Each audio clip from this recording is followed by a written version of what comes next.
ನಾವು ನೀವು ಎಲ್ಲ ಇವತ್ತಿನ ದಿನ ಜಗತ್ತಿನಲ್ಲಿ ಇದ್ದೇವೆ. ಹೇಗಿದ್ದೇವೆ?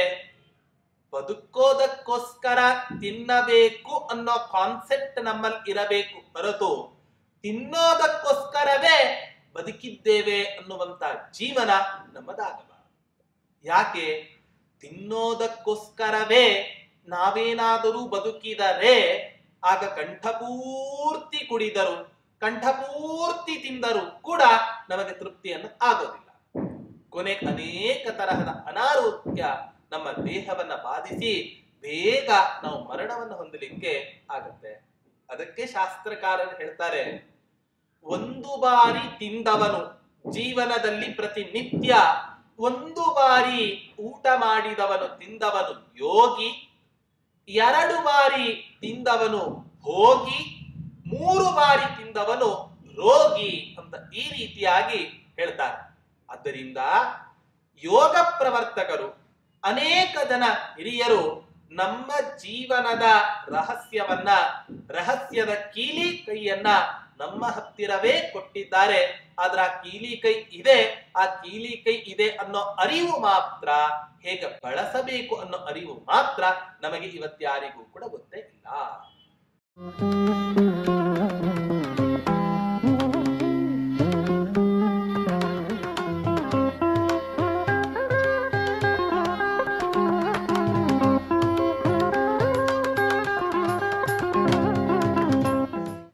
पूज्याय राघवेन्द्राय सत्यधर्मरताय च भजतां कल्पवृक्षाय नमतां कामधेनवे दुर्वादिध्वान्तरवये वैष्णवेन्दीवरेन्दवे श्रीराघवेन्द्र गुरवे नमो अत्यन्तदयालवे. ಶ್ರೀ ಗುರುಭ್ಯೋ ನಮಃ. ಹರಿ ಓಂ. ಮುಂದಿನ ಶ್ಲೋಕದಲ್ಲಿ ಈ ವೆಂಕಟನಾಥರ ಮುಖವನ್ನ ವರ್ಣನೆ ಮಾಡ್ತಾ ಇದ್ದಾರೆ.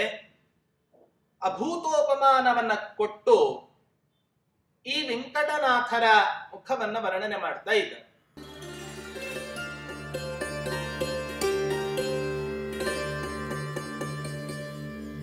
ಕಪೋಲರಾಜನ್ನವರೋಮವಲ್ಲರಿ ನಿವೇಷ್ಟಿತಂ ಯಾತಿ ತದಾ ತದಾನನಂ ಸಮಾನತಾಂ ತೇನ ಯದಾ ಬಹಿರ್ಗಲತ್ಕಲಂಕರೇಖಾವೃತಂ ಇಂದುಮಂಡಲಂ.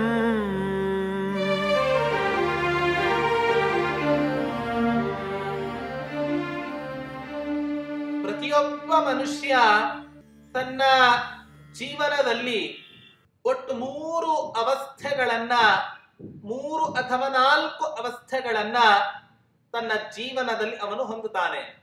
ಬಾಲ್ಯ, ಯೌವನ, ಹಾಗೆ ವೃದ್ಧಾಪ್ಯ. ಯೌವನದಲ್ಲಿ ಇದ್ದಾಗ ಪ್ರತಿಯೊಬ್ಬ ಪುರುಷನಿಗೂ ಕೂಡ ಮುಖದಲ್ಲಿ ಅನೇಕ ವಿಧವಾಗಿರ್ತಕ್ಕಂಥ ರೋಮಗಳ ಉತ್ಪತ್ತಿ ಉಂಟಾಗುತ್ತೆ. ಈ ವೆಂಕಟನಾಥನಿಗೂ ಕೂಡ ವಯೋಧರ್ಮಕ್ಕೆ ಅನುಗುಣವಾಗಿ ಅವನ ಗಲ್ಲದಲ್ಲಿ ಆ ಕೆನ್ನೆಯಲ್ಲಿ ಹೊಸದಾಗಿ ರೋಮಗಳ ಉತ್ಪತ್ತಿ ಉಂಟಾಗ್ತಾ ಇದೆ ಅಂತೆ ಅವನ ಗಲ್ಲದಲ್ಲಿ. ಎಡ ಕಪಾಲದಲ್ಲಿ ಹಾಗೆ ಬಲ ಕಪಾಲದಲ್ಲಿ ಎರಡರಲ್ಲಿಯೂ ಕೂಡ ಈ ವೆಂಕಟನಾಥನಿಗೆ ರೋಮಗಳ ಚಿಗುರೆಲೆಯಂತಹ ರೋಮಗಳ ಉತ್ಪತ್ತಿ ಅವನಿಗೆ ಉಂಟಾಗ್ತಾ ಇದೆ. ಕಪೋಲ ರಾಜನ್ ನವರೋಮವಲ್ಲರಿ ನಿವೇಷ್ಟಿತಂ. ಇಂಥ ಈ ವೆಂಕಟನಾಥನಿಗೆ ಜಗತ್ತಿನಲ್ಲಿ ಯಾವ ಉಪಮಾನವನ್ನ ಕೊಡಬೇಕು? ಯಾವ ಉಪಮಾನವನ್ನು ಕೊಡ್ಲಿಕ್ಕೆ ಸಾಧ್ಯ ಇಲ್ಲ. ಯಾಕೆ? ಇಂದುಮಂಡಲಂ. ಏನಾದರೂ ಕೂಡ ಪ್ರತಿನಿತ್ಯ ಸಾಯಂಕಾಲ ಸೂರ್ಯ ಅಸ್ತಂಗತನಾದ ಮೇಲೆ ಬಿಸಿಲಿನ ತಾಪಕ್ಕೆ ಬಳಲಿ ಬೆಂಡಾದ ಜನರಿಗೆ ಯಾವ ರೀತಿ ತಂಪಾದ ಬೆಳದಿಂಗಳನ್ನ ಕೊಡ್ತಾನೋ ಚಂದ್ರ, ಇಂಥ ಚಂದ್ರನ ಉಪಮಾನವನ್ನ ಕೊಡಬಹುದಲ್ಲವೇ? ಚಂದ್ರನು ಯಾವ ರೀತಿಯಾಗಿ ಅತ್ಯಂತ ಆಹ್ಲಾದಕರವನ್ನು ಉಂಟು ಮಾಡ್ತಾನೋ ಹಾಗೆ ಇವನ ಮುಖವನ್ನೂ ಕೂಡ ಚಂದ್ರನಿಗೆ ಉಪಮಾನ ಕೊಡಬಹುದೇ ಅಂತ ಕೇಳಿದ್ರೆ ಅದಕ್ಕೋಸ್ಕರ ಹೇಳ್ತಾ ಇದ್ದಾರೆ, ಬಹಿರ್ಗಲ ಕಲಂಕ ರೇಖಾವೃತಂ ಯದಾ ಸ್ಯಾತ್ ತದಾ ತೇನ ಸಮಾನತಾಂ ಯಾತಿ. ಕೊಡ್ಲಿಕ್ಕೆ ಸಾಧ್ಯವೇ ಇಲ್ಲ. ಯಾಕೆ ಅಂತ ಹೇಳಿದ್ರೆ, ಚಂದ್ರನಲ್ಲಿ ಒಂದು ಕಪ್ಪಾದ ಕಳಂಕ ಈ ಚಂದ್ರನಲ್ಲಿ ಇದೆ. ಆ ಕಲಂಕ ಚಂದ್ರನಲ್ಲಿ ಕೇವಲ ಒಂದೇ ಕಡೆ ಇದೆ. ಇಂಥ ಒಂದೇ ಕಡೆ ಕಪ್ಪಾದ ಚಿಹ್ನೆ ಉಳ್ಳ ಯಾವ ಈ ಚಂದ್ರನಿದ್ದಾನೆ, ಇವನ ಉಪಮಾನವನ್ನ ಈ ವೆಂಕಟನಾಥನಿಗೆ ಹೆಂಗ್ ತಾನೆ ಕೊಡ್ಲಿಕ್ಕೆ ಸಾಧ್ಯ? ಯಾಕೆ ಅಂದ್ರೆ, ಈ ವೆಂಕಟನಾಥರಿಗಾದರೋ ಕೇವಲ ಒಂದೇ ಕಡೆ ಒಂದೇ ಭಾಗದಲ್ಲಿ ಕಪ್ಪಾದ ರೋಮಗಳ ಉತ್ಪತ್ತಿ ಆಗ್ತಾ ಇರಲಿಲ್ಲ. ಹೊರತು ಒಂದು ಕೆನ್ನೆಯಲ್ಲಿ ಒಂದು ಗಲ್ಲದಲ್ಲಿ ಎಷ್ಟು ಚಿಗುರೆಲೆಯ ರೋಮಗಳು ಉತ್ಪತ್ತಿ ಆಗಿದೆನೋ ಅದೇ ರೀತಿಯಾಗಿ ಇನ್ನೊಂದು ಕಪಾಲದಲ್ಲಿಯೂ ಕೂಡ ಆ ರೋಮದ ಉತ್ಪತ್ತಿ ಆಗಿದೆ. ಆದ್ದರಿಂದ ಯಾವಾಗ ಈ ವೆಂಕಟನಾಥರ ಮುಖ ಚಂದ್ರನಂತೆ ಇತ್ತು ಅಂತ ಹೇಳಬಹುದಾಗಿತ್ತು ಅಂದರೆ, ಚಂದ್ರನಿಗೂ ಕೂಡ ಅವನಲ್ಲಿ ಇರುವ ಯಾವ ಕಪ್ಪಾದ ಚಿಹ್ನೆ ಇದೆ ಆ ಚಿಹ್ನೆ ಎರಡು ಬದಿಯಲ್ಲಿ ಇದ್ದಿದ್ದರೆ ಆಗ ಇವನ ಮುಖ ಚಂದ್ರನಂತೆ ಇದೆ ಅಂತ ಉಪಮಾನವನ್ನ ಕೊಡ್ಲಿಕ್ಕೆ ಸಾಧ್ಯ ಆಗ್ತಾ ಇತ್ತು. ಆದ್ರೆ ಚಂದ್ರನಿಗೆ ಆ ಕಪ್ಪಾದ ಚಿಹ್ನೆ ಇರೋದು ಕೇವಲ ಒಂದು ಕಡೆ ಮಾತ್ರ. ವೆಂಕಟನಾಥರಿಗೋ ಇಡೀ ಮುಖದ ತುಂಬಾ ಎಡಬದಿ ಬಲಬದಿ ಎರಡೂ ಕಡೆ ಇರೋದ್ರಿಂದ ಇಂಥ ವೆಂಕಟನಾಥರ ಈ ತಾರುಣ್ಯದ ಯೌವನ ತುಂಬಿದ ಆ ಮುಖಕ್ಕೆ ಜಗತ್ತಿನಲ್ಲಿ ಯಾವ ಉಪಮಾನವನ್ನೂ ಕೂಡ ಕೊಡಲಿಕ್ಕೆ ಸಾಧ್ಯವೇ ಇಲ್ಲ. ಈ ಕಾರಣದಿಂದ ಈ ಶ್ಲೋಕದಲ್ಲಿ ಕವಿಗಳು ಅಭೂತೋಪಮಾನ ಅಲಂಕಾರವನ್ನ ಕೊಟ್ಟು ಈ ವೆಂಕಟನಾಥನ ಮುಖವನ್ನ ವರ್ಣನೆ ಮಾಡ್ತಾ ಇದ್ದಾರೆ. ಅಂದ್ರೆ ಚಂದ್ರನಿಗಿಂತಲೂ ಕೂಡ ಮಿಗಿಲಾದಂತ ಒಂದು ಅದ್ಭುತವಾದ ಆಕರ್ಷಕವಾದ ಅತ್ಯಂತ ಸುಂದರವಾಗಿರ್ತಕ್ಕಂಥ ಮುಖ ಈ ವೆಂಕಟನಾಥನದ್ದಾಗಿತ್ತು ಅಂತ ಈ ಕವಿಗಳು ವರ್ಣನೆಯನ್ನ ಮಾಡ್ತಾ ಇದ್ದಾರೆ. ಹೀಗೆ ವರ್ಣನೆಯನ್ನ ಮಾಡ್ತಾ ಅವರ ಮುಖವನ್ನೇ ಇನ್ನೊಂದು ರೀತಿಯಿಂದ ವರ್ಣನೆ ಮಾಡ್ತಾರೆ ಮುಂದಿನ ಶ್ಲೋಕದಲ್ಲಿ.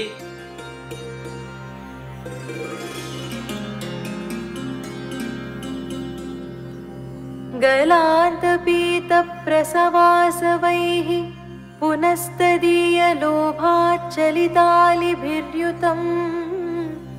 ಶರತ್ಸರೋಜಾತಮಿವಾಸ್ಯ ಭಾಸತೆ ಮುಖಂ ಪರೀತಂ ನವಗಂಡರೋಮಭಿಃ.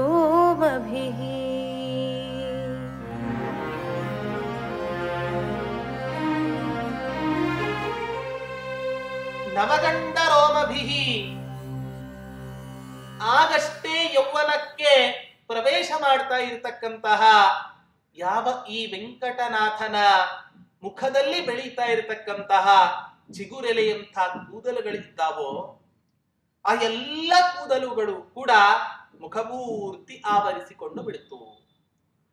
ಬಲಗಲ್ಲ, ಎಡಗಲ್ಲ, ಹಾಗೆ ಗದ್ದದ ಕೆಳಭಾಗದಲ್ಲಿ ಹೀಗೆ ಪೂರ್ಣವಾಗಿ ಈ ವೆಂಕಟನಾಥರ ಮುಖವನ್ನ ಆ ಚಿಗುರೆಲೆಯಂಥ ಹೊಸದಾಗಿ ಹುಟ್ಟಿದ ಆ ರೋಮ ರಾಜಿ ಆವರಿಸಿಕೊಂಡು ಬಿಡ್ತು. ಇದನ್ನ ಕವಿಗಳು ವರ್ಣನೆ ಮಾಡ್ತಾ ಇದ್ದಾರೆ. ಏನಪ್ಪಾ ಅಂದ್ರೆ, ಈ ದುಂಬಿಗಳು ಕಾಡಿನಲ್ಲಿ ಸದಾ ಕಾಲ ಸಂಚಾರವನ್ನು ಮಾಡ್ತಾ ಇರ್ತವೆ. ಯಾಕೆ? ಕಾಡಿನಲ್ಲಿ ಇರುವ ಪ್ರತಿಯೊಂದು ಪುಷ್ಪದಲ್ಲಿ, ಅಂದರೆ ಒಂದೇ ಜಾತಿಯ ಪುಷ್ಪ ಕಾಡಿನಲ್ಲಿ ಹುಟ್ಟಲಿಕ್ಕೆ ಸಾಧ್ಯವೇ ಇಲ್ಲ. ಈ ಕಾರಣದಿಂದ ಅನೇಕ ಜಾತಿಯಿಂದ ಕೂಡಿದ ಅನೇಕ ಜಾತಿ ಪುಷ್ಪಗಳಲ್ಲಿ ಇರುವ ಯಾವ ಮಕರಂದ ಇದೆ ಆ ಮಕರಂದವನ್ನ ಹೀರ್ತಾವಂತೆ ಆ ದುಂಬಿಗಳು. ಒಂದೇ ಹೂವಿನಲ್ಲಿ ಇರ್ತಕ್ಕಂಥ ಮಕರಂದ ಹೀರಿದ್ರೆ ಸಾಕು ಅಂತ ಅದ್ಯಾವತ್ತೂ ಕೂಡ ಅದು ಆಯಾಸವನ್ನ ಪಟ್ಕೊಳ್ಳೋದಾಗ್ಲಿ ವಿಶ್ರಾಂತಿಯನ್ನು ಪಡ್ಕೊಳ್ಳೋದಾಗ್ಲಿ ಮಾಡೋದೇ ಇಲ್ಲ.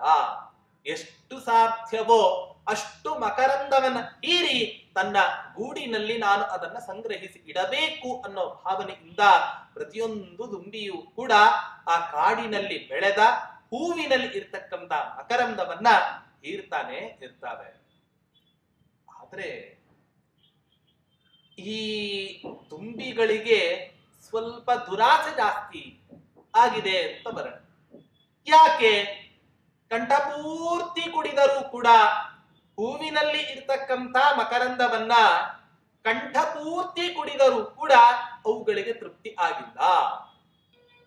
ಅನೇಕ ಜನ ಕುಡಿತಾರೆ, ಹೆಂಡ ಕುಡಿತಾರೆ, ಕಂಠಪೂರ್ತಿ ಕುಡಿದ್ರೂ ಕೂಡ ಕುಡಿತಾನೇ ಇರ್ತಾರೆ.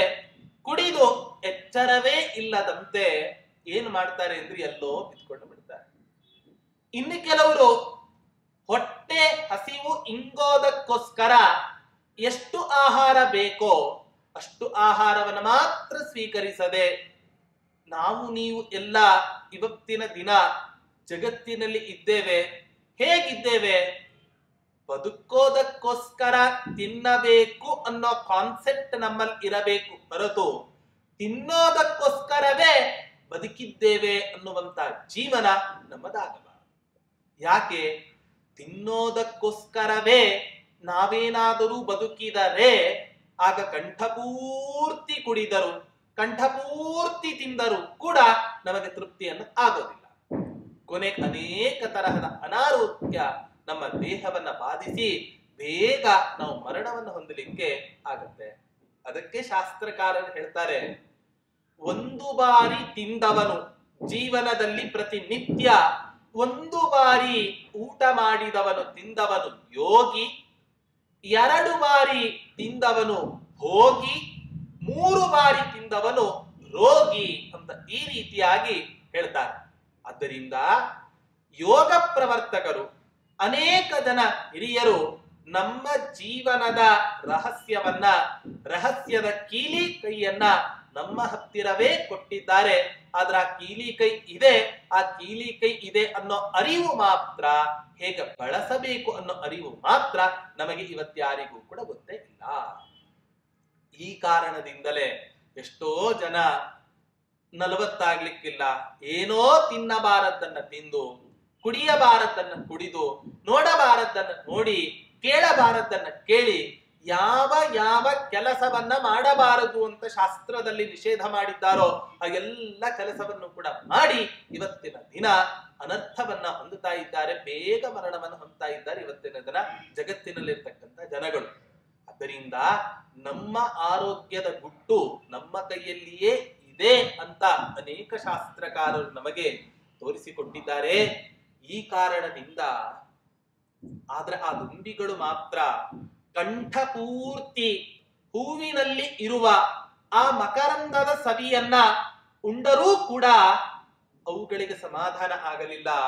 ಅದಕ್ಕೋಸ್ಕರ ಆ ದುಂಬಿಗಳು ಏನ್ ಮಾಡ್ತವೆ ಅಂತ ಬಿಟ್ರೆ, ಶರತ್ಕಾಲದಲ್ಲಿ ಆ ಕೆಸರಿನಲ್ಲಿ ಬೆಳೆಯುವಂತಹ ಯಾವ ತಾವರೆ ಹೂವಿದೆ, ತಾವರೆ ಪುಷ್ಪ ಇದೆ, ಆ ತಾವರೆ ಪುಷ್ಪದ ಸುತ್ತಲೂ ಕೂಡ ಓಡಾಡ್ತಾ ಇದೆ ಅಂತೆ ಆ ದುಂಬಿಗಳೆಲ್ಲವೂ ಕೂಡ.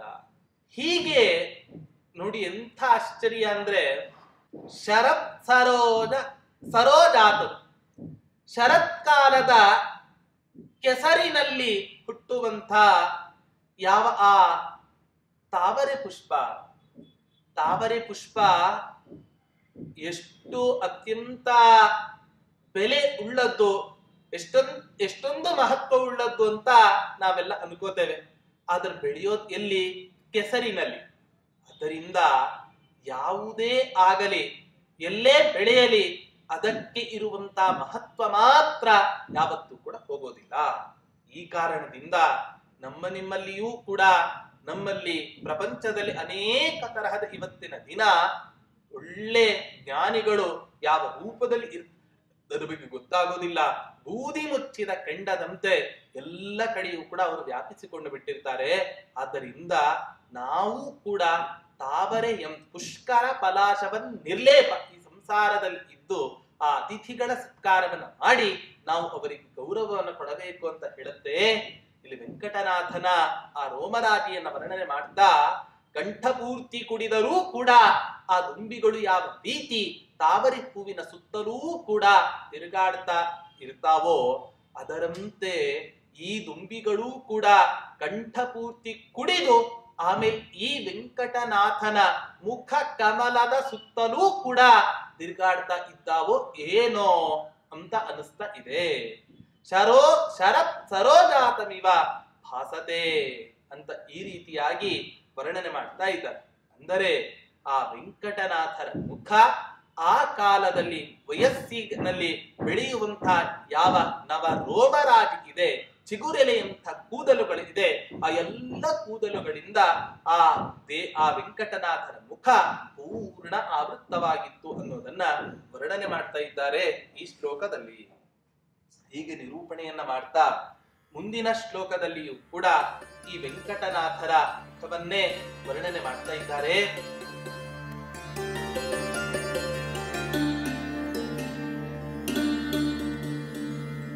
ವಿಲಂಬಿತೆ ಶ್ಮಶ್ರುಮಃ ಪರಂಪರಾ ದ್ವಿತಯ್ಯ ಯಶ್ರಿಂಕಲ ಮಧ್ಯ ಸೀಮನಿ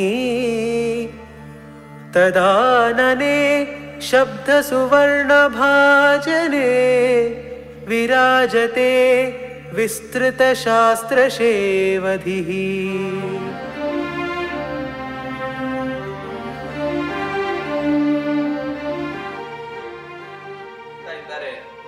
ದೊಡ್ಡ ಪಾತ್ರೆಯೊಳಗೆ ಬಂಗಾರದ ನಾಣ್ಯವನ್ನ ಹಾಕಿರ್ತಾರೆ.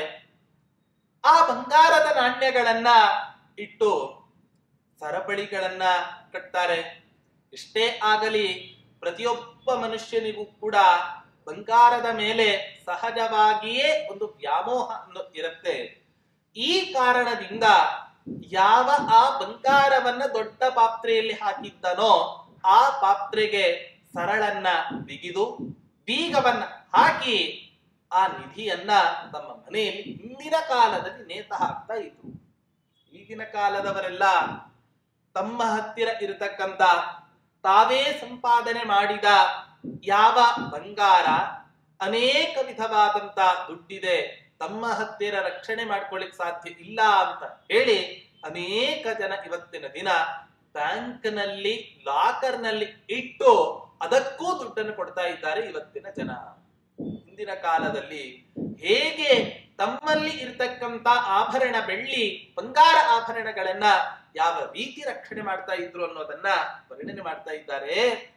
ಹೀಗೆ ಅದರಂತೆ ಈ ಪ್ರಕೃತ ವೆಂಕಟನಾಥರ ಮೀಸೆ ಅದು ಯಾವ ರೀತಿ ಇದೆ ಅಂತ ಹೇಳಿದರೆ ಅದಕ್ಕೋಸ್ಕರ ಹೇಳ್ತಾ ಇದ್ದಾರೆ, ವೆಂಕಟನಾಥನ ಮುಖದಲ್ಲಿ ಇರತಕ್ಕಂತ ಮೀಸೆ ಕಬ್ಬಿಣದ ಬೀಗದ ಸರಪಳಿ, ಸುತ್ತಲೂ ಕೂಡ ಒಂದು ದೊಡ್ಡ ಹಂಡೆ, ಆ ದೊಡ್ಡ ಹಂಡೆಯಲ್ಲಿ ಬಂಗಾರದಂಥ ನಿಧಿ ಇದೆ. ಆ ನಿಧಿಯನ್ನ ಯಾವ ರೀತಿ ಕಬ್ಬಿಣದ ಸರಪಳಿಯಿಂದ ಕಟ್ಟಿರುತ್ತಾರೋ ಅದೇ ರೀತಿ ಇಲ್ಲಿ ಕಬ್ಬಿಣದ ಸರಪಳಿ ಅಂತ ಇರೋದು ಯಾವುದು ಅಂತ ಹೇಳಿದ್ರೆ ಆ ವೆಂಕಟನಾಥರ ಮುಖದಲ್ಲಿ ಇರತಕ್ಕಂತ ಮೀಸೆಯ ಸಾಲೆ ಆ ಕಬ್ಬಿಣದ ಸರಪಳಿ. ಹಾಗಾದ್ರೆ ಅಲ್ಲಿ ಬಂಗಾರವನ್ನ ಇಟ್ಟಿರ್ತಕ್ಕಂಥ ಪಾತ್ರೆ ಅಂತ ಹೇಳಿದ್ರು. ಹಾಗಾದ್ರೆ ಇಲ್ಲಿ ಯಾವುದು ಪಾತ್ರೆ ಅಂದ್ರೆ ಮುಖವೇ ದೊಡ್ಡ ಬಂಗಾರದ ಪಾತ್ರೆ. ಯಾಕೆ? ಅದರಲ್ಲಿ ಇಟ್ಟ ಬಂಗಾರ ಖರ್ಚು ಮಾಡಿದರೆ ನಾಶ ಆಗಿ ಹೋಗಿಬಿಡತ್ತೆ. ಆದ್ರೆ ಈ ಮುಖ ಎಂಬ ಬಂಗಾರ ಮಾತ್ರ ಎಷ್ಟೇ ಪ್ರಯೋಜನ ಮಾಡಿದರೂ ಕೂಡ ಇದರಲ್ಲಿ ಇನ್ನಷ್ಟು ಬಂಗಾರದ ಉತ್ಪತ್ತಿ ಆಗತ್ತೆ ಹೊರತು ಇದರಲ್ಲಿ ಇರತಕ್ಕಂತ ಬಂಗಾರದ ನಾಶ ಯಾವತ್ತೂ ಆಗುವುದಿಲ್ಲ. ಯಾಕೆ? ತನ್ನಲ್ಲಿ ಇರತಕ್ಕಂತ ವಿದ್ಯೆ ಇನ್ನೊಬ್ಬರಿಗೆ ಉಪದೇಶಿಸಿದರೆ ಆ ವಿದ್ಯೆ ಪಾಠ ಮಾಡಿದ ಅಧ್ಯಾಪಕನಿಗೆ ಇನ್ನಷ್ಟು ಅಭಿವೃದ್ಧಿ ಹೊಂದತ್ತೆ ಹೊರತು ಯಾವತ್ತೂ ಕೂಡ ಅದು ನಾಶವೇ ಆಗೋದಿಲ್ಲ. ಈ ಕಾರಣದಿಂದ ಇಂಥ ಆ ವೆಂಕಟನಾಥರ ಮುಖದಲ್ಲಿ ಎಂಥ ದೊಡ್ಡ ನಿಧಿ, ಶಾಸ್ತ್ರ ಎಂಬ ನಿಧಿ ಅಲ್ವಾ. ಯಾವತ್ತೂ ಕೂಡ ನಾವು ಇವತ್ತಿನ ದಿನ ಹೇಗಿರಬೇಕು ಅಂದರೆ ಎಲ್ಲಿ ಸರಸ್ವತಿ ಇರ್ತಾಳೋ ಅಲ್ಲಿ ಸವತಿಯಾದಂತಹ ಲಕ್ಷ್ಮೀ ದೇವಿ ಯಾವತ್ತೂ ಕೂಡ ಇರೋದಿಲ್ಲ. ಎಲ್ಲಿ ಮಹಾಲಕ್ಷ್ಮೀ ದೇವಿಯ ಪೂರ್ಣ ಸನ್ನಿಧಾನ ಇರುತ್ತೋ ಅಲ್ಲಿ ಸರಸ್ವತಿ ದೇವಿ ಇರೋದಿಲ್ಲ. ಆದರೆ ನಿಜವಾಗಿಯೂ ಕೂಡ ಸರಸ್ವತಿ ದೇವಿ, ಲಕ್ಷ್ಮೀ ದೇವಿ ಇದ್ದಲ್ಲಿ ಸರಸ್ವತಿ ದೇವಿ ಇರ್ತಾಳೋ ಬಿಡ್ತಾಳೋ ಗೊತ್ತಿಲ್ಲ. ಆದ್ರೆ ಸರಸ್ವತಿ ದೇವಿ ಸನ್ನಿಧಾನ ಯಾರಲ್ಲಿ ಇರುತ್ತೋ ಅವರ ಹತ್ತಿರ ಲಕ್ಷ್ಮೀ ದೇವಿ ತಾನೇ ಓಡಿಕೊಂಡು ಬರ್ತಾಳೆ. ಇದೇ ವಿದ್ಯೆಗೆ ಇರತಕ್ಕಂಥ ಮಹತ್ವ. ಈ ಕಾರಣದಿಂದ ಈ ವೆಂಕಟನಾಥರಲ್ಲಿ ಅನೇಕ ಸಚ್ಚಾಸ್ತ್ರಗಳ ನಿಧಿ ಖನಿ ಈ ವೆಂಕಟನಾಥರಾಗಿದ್ದಾರಾದ್ದರಿಂದ ಅವರ ಮುಖಕಮಲವೇ ಒಂದು ದೊಡ್ಡ ಬಂಗಾರದ ಪಾತ್ರೆಯಂತೆ ಇರತಕ್ಕಂಥ ನಿಧಿ.